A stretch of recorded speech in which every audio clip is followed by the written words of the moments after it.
looking in here, sure, thank you. What we're looking for, can you hear me? Is all these little holes. That shows dung beetle activity as well as all kinds of other activity of other arthropods in there, like flies, parasitoid wasps, predatory beetles. Believe it or not, there's a lot of other beetles besides dung beetles that are highly beneficial in a dung pad. Let's see if we can find a beetle to show you guys real quick. We just saw one in here. So, you'll see these little things if you get up and close and personal with a dung pat. They look like little flies. They're actually parasitoid wasps. Here's a beetle right here.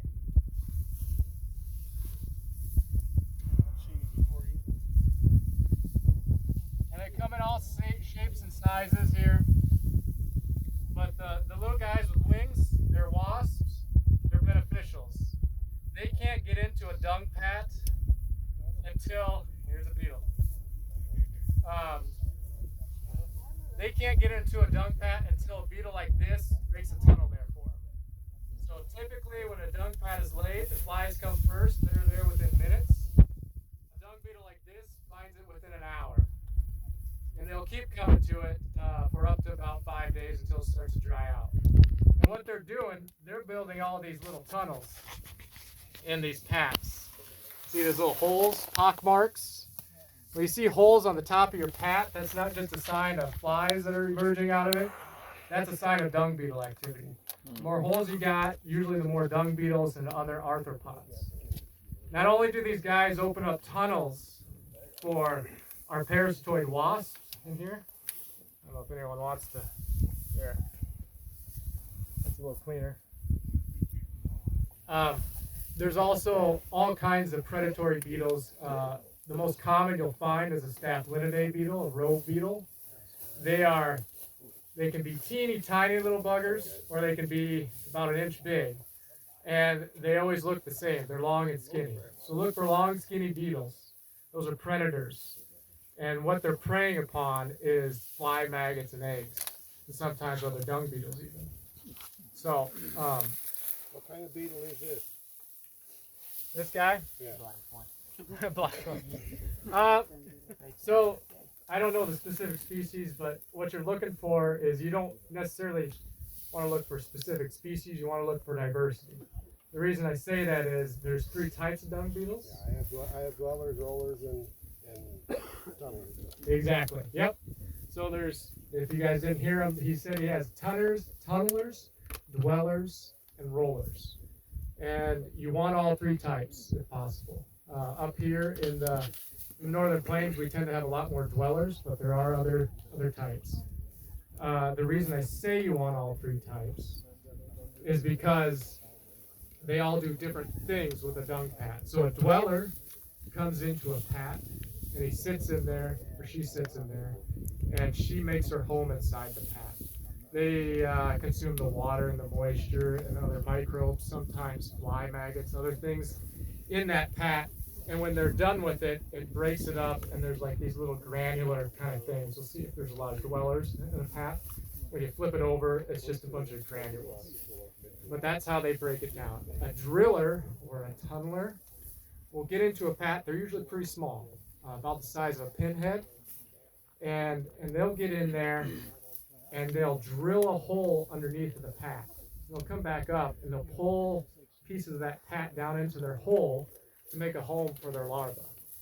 And they're really beneficial because they're literally taking your pat and turning it, breaking it down into your soil a lot faster. They're pulling it into your soil. They're pulling nutrients down into the soil. So they're really good.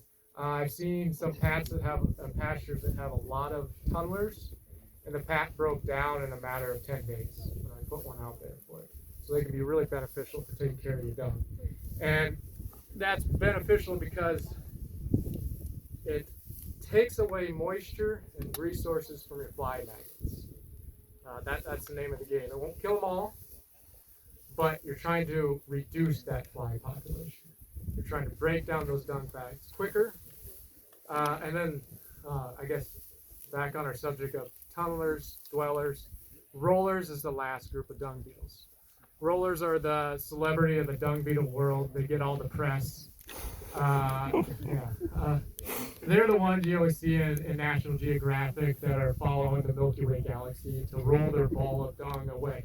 But they're really beneficial because they take a big piece of dung, roll it away, and then bury it, somewhere in this vicinity. So those are the three types of dung beetles. Now, another question is, and we've gone over the different types of arthropods in here. There's the flies.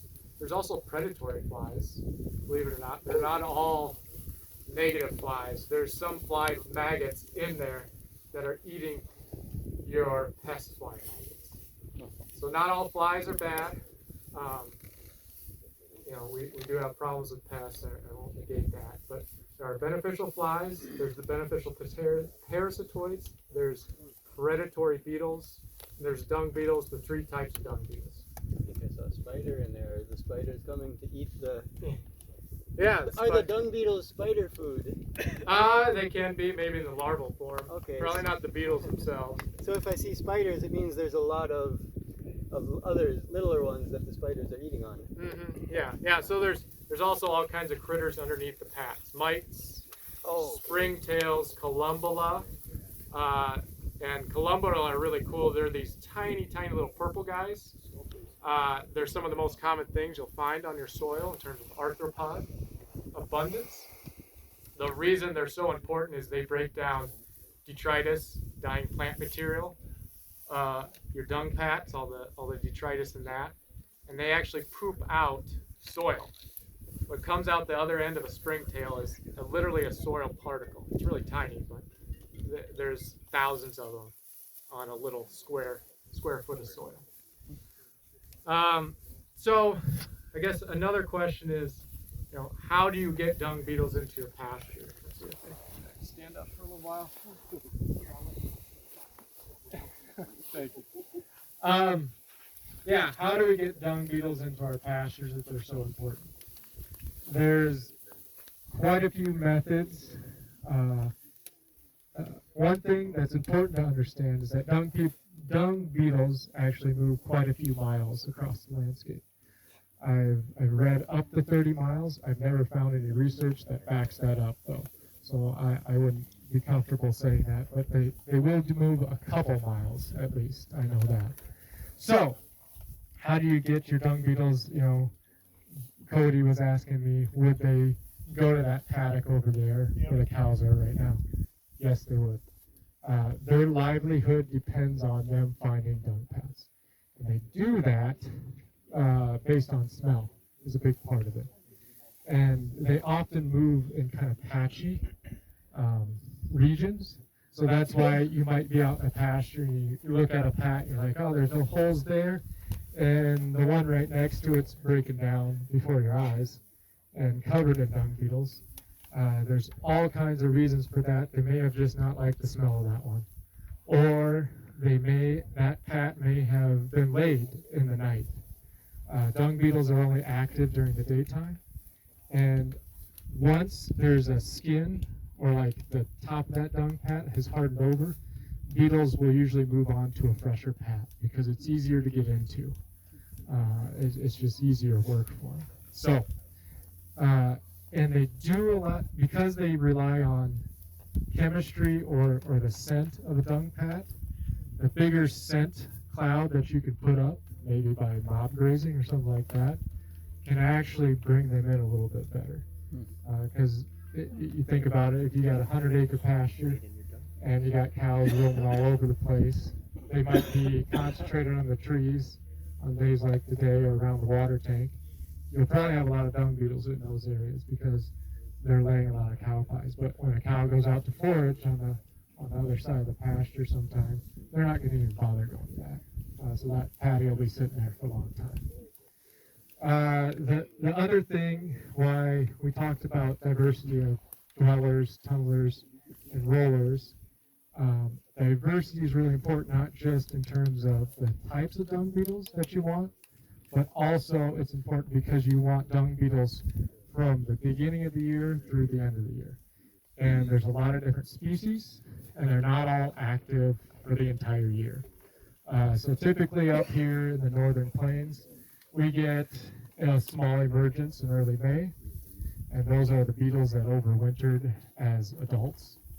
And they come out, they're looking for dung pats right away, May through early June, to lay their eggs so that their larvae can develop.